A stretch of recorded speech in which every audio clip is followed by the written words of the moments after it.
इस देख लिया करो. So it is pushing. Okay. So force, any kind of pull or push is called a force.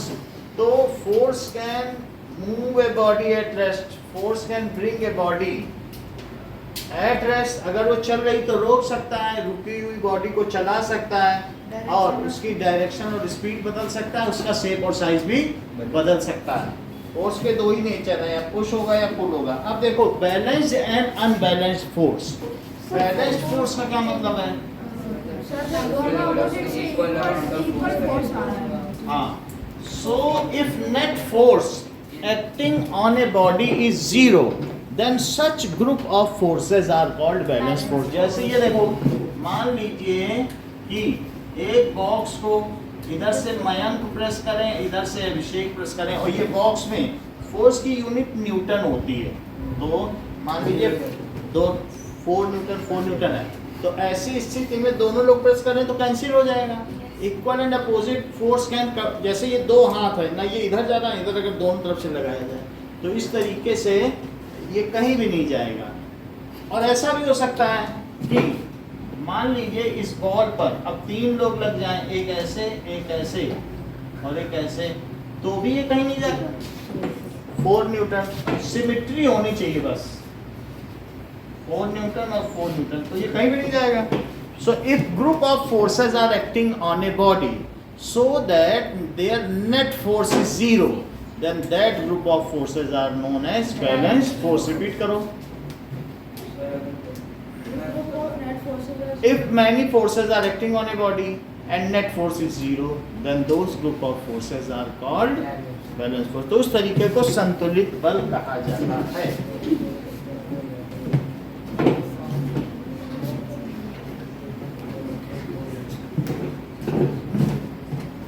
If many forces are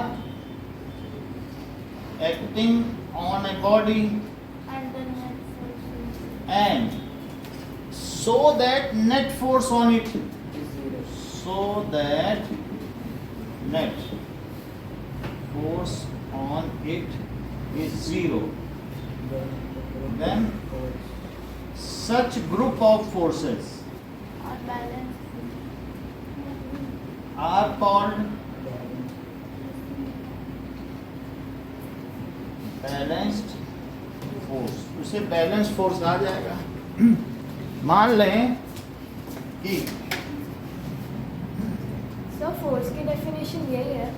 force तो any kind of पुल और push को क्या कहेंगे? फोर्स कहेंगे. अब हम देखते हैं बैलेंस्ड फोर्स क्या होता है. जैसे मान लीजिए कि ये चाबी का छल्ला है, तो इस पर इसको रखो बीच में और इधर से खींचो, इधर से पहले 2 इसी पे लगाओ और ये कहीं ना जाए. इतना फोर्स तुम लोग लगाओ कि वहीं का वहीं रहते हुए बैलेंस रहेगा. और इसी में अगर 3 लोग लगाने लग जाएं तो 3 लोग में फिर ये 9, मतलब ऐसा हो, समझ में आया कि नहीं? तो हाँ, तो जाना नहीं चाहिए, तब फिर इसे बैलेंस फोर्स कहेंगे. बात समझ में आ गई कि नहीं? तो बैलेंस फोर्स, ये चीज़ बैलेंस फोर्स है. आप लोग भी इससे देखें 2 और 3 से करके तो पता चल जाएगा. कोई भी एक राउंड किसी के पास वो तो ये. नाउ अनबैलेंस्ड फोर्स क्या होता है?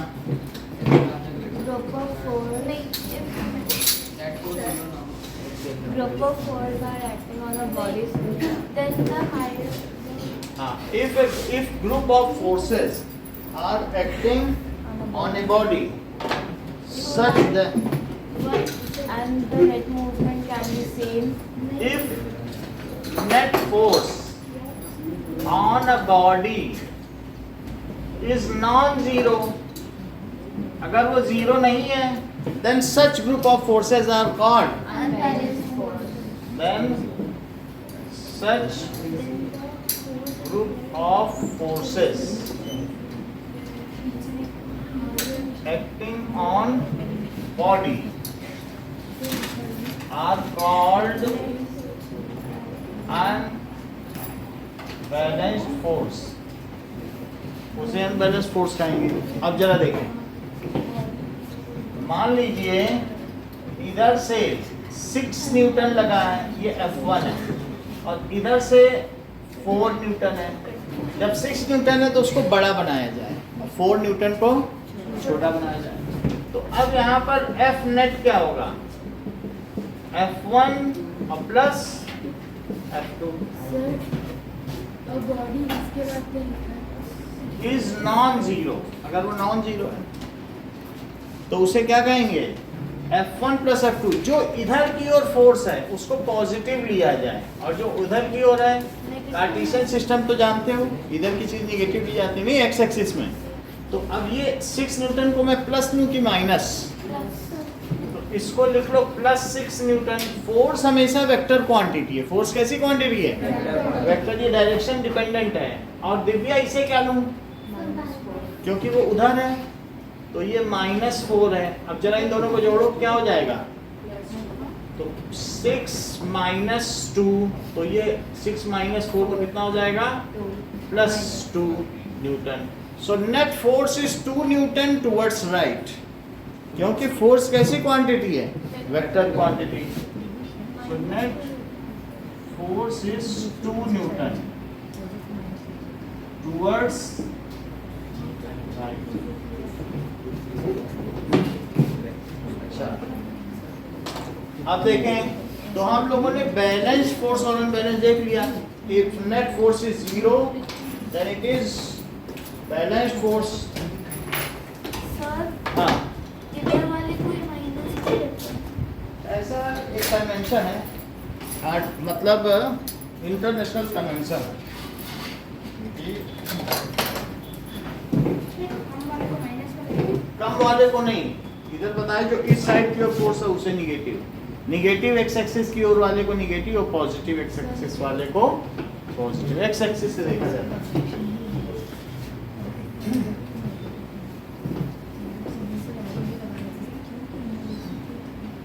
अब देखो, friction is also a kind of force. तो फ्रिक्शन क्या है,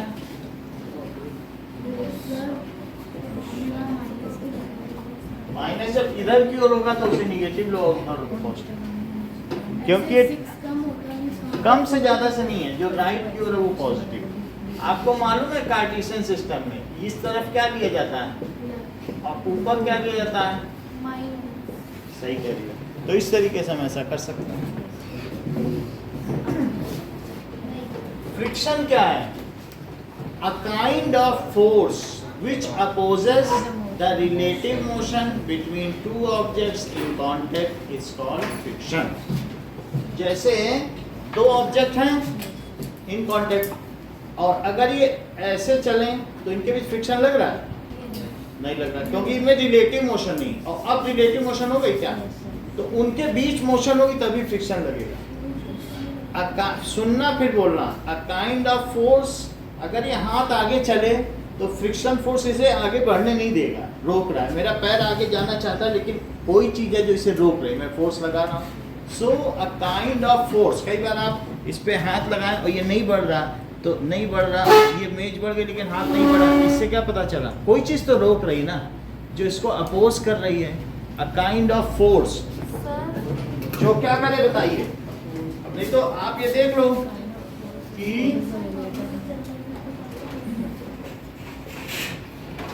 यहाँ पर मान लीजिए ये है, अब ग्रेविटी की वजह से इसको क्या करना चाहिए, रोल कर जाना चाहिए, लेकिन कोई चीज़ है इसे नहीं करने दे रही, लेकिन कहीं हम और एंगल करें तो ज़्यादा फोर्स ग्रेविटी का लगे तो कर ही जाए। तो कोई चीज़ है जो इसे मूव करने से क्या कर रही है, रोक रही है। सो द फोर्स, अगर यार रोलिंग हो तो रोलिंग में कम होता है, रोल तो हो ही जाता है। तो kind of force which opposes, kind of force, which opposes the relative motion, बहुत अच्छा, which opposes the relative motion। Sir हाँ आगे बोलो, रिलेटिव मोशन। दिव्या आगे बोलो, हाँ बोलिए अभिषेक। Two object is in contact. Between two objects in contact. Sir हाँ, सर इंसान नॉर्मली चलता है तो उस पर कौन सा फोर्स लगता है? हम जब चलते हैं तो कई बार क्या करते हैं ना, हम इसको पुश करते हैं जमीन को और तब हम आगे चलते हैं। हम एक ही पॉइंट पे, वास्तव में ये काइंड का रोलिंग है। हमने इस पे किया, फिर इस पैर पे रोल किया, तो वास्तव में ऐसे चलना, फिर दूसरे पैर को करना, फिर तीसरे पैर को करना। सो ये एक तरीके का रोलिंग मोशन हम जो चल रहे हैं, ठीक है कि नहीं? तो हम उसको, उसमें मूवमेंट तो हो नहीं रहा। अगर ये पैर स्लिप करते तो कुछ लोग ऐसे चलते हैं जैसे, वो स्लाइडिंग फ्रिक्शन है। और जब पैर को कांटेक्ट करके आगे अपनी बॉडी को रोल करके चलें तो वो कैसा है, हमारा रोल होता है, ठीक है कि नहीं? तो रोलिंग फ्रिक्शन है। फोर्स कौन सा लगता हाँ? है? Rolling force. फोर्स हम क्या कर रहे हैं कि हम जमीन को पीछे फेंक रहे हैं और उससे हमारी बॉडी आगे जा रही है। It is a kind of action and reaction, जो हम इस चैप्टर का थर्ड लॉ, तो हम उस पर अभी आ जाएंगे, ठीक है? So kind of force which opposes the relative motion between two objects in contact is called friction। जरा देखें, मान लीजिए कि अगर एक कोई बॉक्स को इस पर स्लाइड किया जा रहा है, आपने फोर्स लगा दिया, तो फ्रिक्शन क्या इसे चलने देगा कि रोकने की कोशिश करेगा? रोकने की कोशिश करेगा और इस सरफेस पे लगेगा जो कांटेक्ट है। इसे स्मॉल एफ से डिनोट किया। अगर मान लो यही ऑब्जेक्ट अब मैं इधर चलाने लग जाऊं, फोर्स इधर लगाने लग जाऊं, तो क्या होगा? मान लो अब मैंने फोर्स इधर लगा दिया, अब फ्रिक्शन किधर हो जाएगा? तो इधर हो जाएगा। तो it always acts opposite to the direction of applied force और opposite to direction of motion. Force ना भी लगाओ, तुम छोड़ दो, चीजें सरक के जा रही, लेकिन कभी तो रुक जाएगी। किसने रोका? Friction. So it always act, last वाला सेंटेंस बोलो। It always act opposite to the direction of motion and और and of force. सही है। It always acts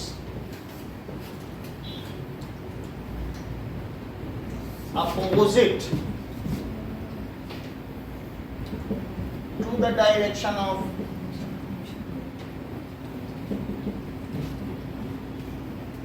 applied force or opposite to the direction of motion।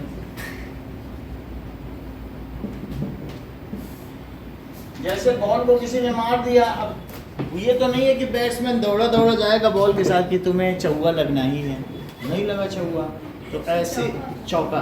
अब उस, ठीक है, मतलब हमारे यहाँ क्या यूपी में चौका बोलते हैं उसको। अब इसके बाद वो रुक गई बॉल, तो उसको किसने रोका?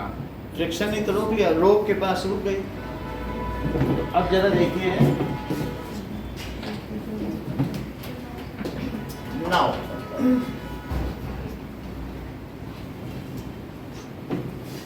It always acts opposite to. जरा और कुछ चीज देखें। मान लीजिए आप एक बहुत बड़ी सी अलमीरा है, इसको खिसकाने की कोशिश कर रहे हैं, तो ये,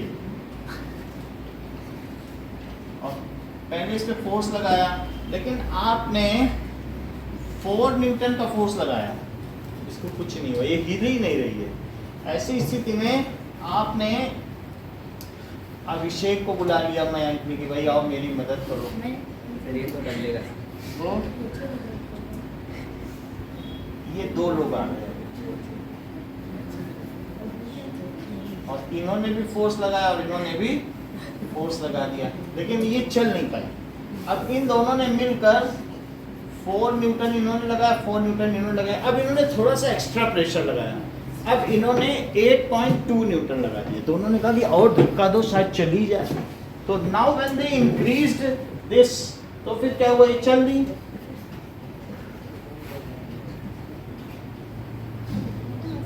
अच्छा, अब ऐसी स्थिति में जब ये फोर्स लगा रहे थे और ये चल दी, तो ये दोनों खुश हो गए और नाउ 4.1 न्यूटन और दूसरे ने भी 4.1 न्यूटन लगा दिया and now the body moves. इस स्थिति में आप मुझे बताएंगे दिव्या कि स्टैटिक फ्रिक्शन कितना है?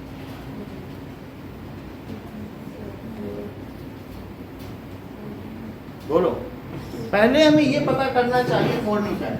सबसे पहले हमें ये पता चलना चाहिए कि स्टैटिक फ्रिक्शन क्या होता है और काइनेटिक फ्रिक्शन, तभी हम इसको हाँ वो आने दो, वो वीडियो बंद हो जाएगा। हाँ अच्छी बात है, कोई याद कर रहा है। चलो अब देखिए, तो जो फर्स्ट केस है, जब आप फोर्स लगाते हो तो फ्रिक्शन है, उसको कौन बैलेंस कर दे रहा है? क्या फ्रिक्शन? और नहीं तो ये चल जाती। तो ऐसी स्थिति में इस पर और यहाँ पर जो ग्राउंड है, तो ग्राउंड के बीच में इधर की ओर 4 न्यूटन का फ्रिक्शन फोर्स लग रहा है और ये अप्लाइड फोर्स है। जब आपने 8 लगाया तो भी क्या फ्रिक्शन 4 ही है? तब कितना है? 8 होगा, क्योंकि नहीं तो फिर 4 से आगे बढ़ जाती, अनबैलेंस होगा तो बढ़ जाती कि नहीं। तो अब इसमें बताओ कितना है? 8 न्यूटन। जब 8 लगाओगे तो 8 है। अच्छा अब 8.2 में ये आगे बढ़ गई, तो ये बिल्कुल ठीक करें कि इस समय इस पर 8 न्यूटन था, तो ये 0.2 जो एक्स्ट्रा है उससे ही आगे बढ़ी। मतलब इनका कहने का है कि स्टैटिक फ्रिक्शन की जो वैल्यू है जब तक रुकी है, if an object is at rest and force is applied on it, ठीक है, then the friction acting on body is called static friction. जैसे मैंने इसे हल्का से हिलाया, नहीं चली, फिर हिलाया, फिर भी नहीं चली, फिर और हिलाया, फिर हम फोर्स बढ़ाते जा रहे हैं, लेकिन कभी ना कभी तो चल जाएगी। तो अल्टीमेटली वो कौन सी लिमिट है? ये देखो, स्टैटिक फ्रिक्शन एक मैक्सिमम वैल्यू तक बढ़ता है, फिर नहीं बढ़ता है। तो ये 0 से बढ़ा। जैसे पहले बच्चे ने फूल जैसा हाथ लगाया तो 1 न्यूटन लगाया, फिर 2 बच्चे अपना फूल जैसा हाथ लगाने लग गए, ठीक है, फिर कोई एक आया, उसने मारा, कुत्ते ने उसको सींग मारा और लगाया, फोर्स की संख्या बढ़ती जा रही। अल्टीमेटली 8 न्यूटन तक उन लोगों लगा, अब लगाओ तो चल जाएगा। तो ये कितना हो गया? 8 न्यूटन। तो स्टैटिक फ्रिक्शन, ठीक है, reaches up to a maximum limit. क्या होता है बताइए? मैक्सिमम लिमिट तक पहुंच जाता है, फिर उसके बाद अगर हम उसे चाहें तो उसे चला सकते हैं। इसको कहते हैं लिमिटिंग फ्रिक्शन। और फिर उसके बाद अगर ऑब्जेक्ट चल जाए, ये कैसा बताइए? Static friction. फिर अचानक अगर वो ऑब्जेक्ट चल जाए तो क्या उसमें फिर कम फोर्स लगाना पड़ता है चलती हुई चीज में? क्यों? ऐसा क्यों बताओ? क्योंकि तुम लोगों ने 8th में ये पढ़ लिया है। ये अभी आए भी थे, तो जो पहले आ गया था तो उसने पढ़ा ही था। इंटरलॉकिंग पढ़ा रहा था कि नहीं मैं? ये यानी जब 2 सरफेसेस कांटेक्ट में होती हैं तो उनके ग्रूव्स आपस में इंटरलॉक हो जाते हैं, तो उसको जब तक तोड़ा ना जाए, इवन तुम्हारी गाड़ी या कार रास्ते में खड़ी ना मिट्टी पे, बारिश वारिश होगी तो जो कार का शेप है उसी के तरीके का गड्ढा भी हो जाएगा नीचे, वहाँ की मिट्टी हट जाएगी, तो इंटरलॉक हो जाती है। जब कोई भी चीज़ कहीं रखी तो उनके बीच बॉन्डिंग बन जाती है या उनके बीच इंटरलॉकिंग। जब उसे जब तक तोड़ो ना तब तक वो चलेगी नहीं। तो मैंने 8 न्यूटन का फोर्स लगाया, 8.2, फिर वो चल दी। लेकिन हो सकता है चलती हुई चीज़ पे तुम 7.9 भी लगाओ तो भी चलती ही रहे, because during movement it does not get a chance to interlock with the surface, other surface, so it is easier to move. चलती हुई चीज़ को चलाना आसान है और रुकी हुई चीज़ को मुश्किल है। तो पहले जब स्टैटिक है तो उसमें जब तक इंटरलॉकिंग टूट नहीं जाएगी तब तक वो, हाँ सर अलमारी और नीचे सरफेस है उसमें कैसे interlocking, though it is smoothest surface at prima facie, प्रथम दृश्य देखने पर तो ऐसा लगता है बड़ी स्मूथ सरफेस है। However there are microscopic grooves which are meshed with each other, जो आपस में क्या हो जाते हैं? मैसिंग हो जाती है। हम लोग देख नहीं पाते हैं, लेकिन वो उसमें से कुछ है डेंट, उसमें से कुछ है, वो फंस जाते हैं। लेकिन जब एक बार निकाल लो उस ग्रूव से तो फिर वो चीज़ क्या है? चलने लग जाएगी। तो इंटरलॉकिंग का सिद्धांत है। तो इसलिए स्टैटिक फ्रिक्शन क्या होता है? हमेशा जो इसका मैक्सिमम वैल्यू है वो ज़्यादा है, और जब काइनेटिक फ्रिक्शन की एक अलग वैल्यू। मान लीजिए जब चल गया 8.2 पे चल गया, मतलब 8 के ऊपर जब तुम कुछ भी लगाओगे चल गया, फिर अब चलने पे तुमको 7.9 भी लगाओगे जब भी चलेगा, क्योंकि अब उनमें इंटरलॉकिंग नहीं रह गई है। तो समझ में आ गई इंटरलॉकिंग की। तो वही सिद्धांत आपके बुक में 3 चित्रों के माध्यम से बताया। आप अगर फिगर देखेंगे तो ये आसान है समझ पाना। तो सबसे पहले हम उनकी डेफिनेशन भी लिखे हैं कि स्टैटिक फ्रिक्शन क्या है।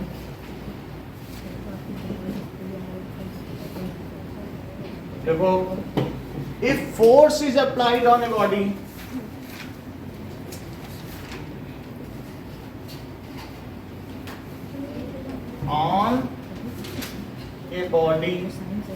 देखो, if force is applied on a body at rest, किस पर? At rest, then amount of friction acting on it is called static friction. Then amount of, जब तुम फोर्स लगा रहे हो तो उस पर जितना फ्रिक्शन लग रहा है वो स्टैटिक फ्रिक्शन है। पहले भी केस में स्टैटिक है, दूसरे में भी है, क्योंकि अभी ये चल नहीं रही ना। रुके हुए में ये वेरी करता है, it varies from 0 to a maximum value. हमारे केस में कहाँ से कहाँ तक वेरी कर रहा है बताओ? 0 से कर रहा है नहीं, थोड़ा सा भी लगाओ, ज्यादा भी लगाओ। तो then friction acting on it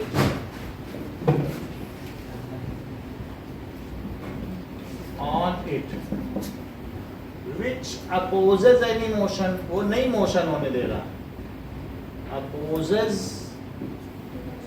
any motion is called static friction. इतनी बात समझ आ गई? आप पूछो जरा। जब force is applied on weight, ठीक है, so its value varies from 0 to a maximum value. The maximum value is known as limiting friction. Maximum value को क्या कहेंगे? ये limiting friction। ये कौन सा पॉइंट है? इसको लिख लो, ये फ्रिक्शन है और ये अप्लाइड फोर्स है। जैसे जैसे तुमने अप्लाइड फोर्स बढ़ाया वैसे वैसे ये भी, ये 8 किया तो वो भी 8 हो गया, नहीं हो गया? ठीक है, तो इक्वल लगेगा। जब 2 लगा रहे थे तो 2 लगा, अप्लाइड फोर्स है, तुमने 4 न्यूटन लगाया तो बोलो फ्रिक्शन भी कितना होगा? 4 नहीं होगा, जितना लगाओ उतना लगेगा। तो इस तरीके से it varies from 0 to a maximum value. The maximum value of static friction is called, देखो इस बात को, the maximum value of the static friction is called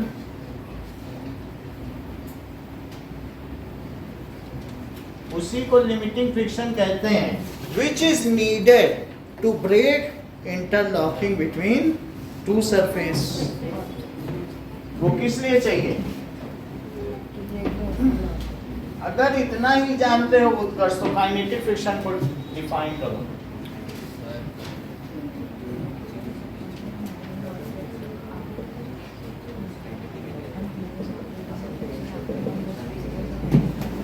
When there is relative motion between two objects, In motion. हाँ, relative motion है ना, एक object दूसरे पे रिलेटिव मोशन कर रही है, then the friction acting between these two bodies is called kinetic friction. ठीक है? So when there is relative motion between two objects, then the friction acting between them is called kinetic friction. ये kinetic friction है, ये बात कम हो गई ना। मान लो जैसे 7.8 पे ही चलने लग गया न्यूटन पर, तो ये क्या होगा? ये काइनेटिक फ्रिक्शन। चलो नोएल से पूछो it's value is less than, यही सही बात है, लिमिटिंग फ्रिक्शन से कम होगी, इसकी वैल्यू हमेशा किससे कम होगी, अच्छा बताया, इट्स वैल्यू इज, इतना ही रखो, लेस देन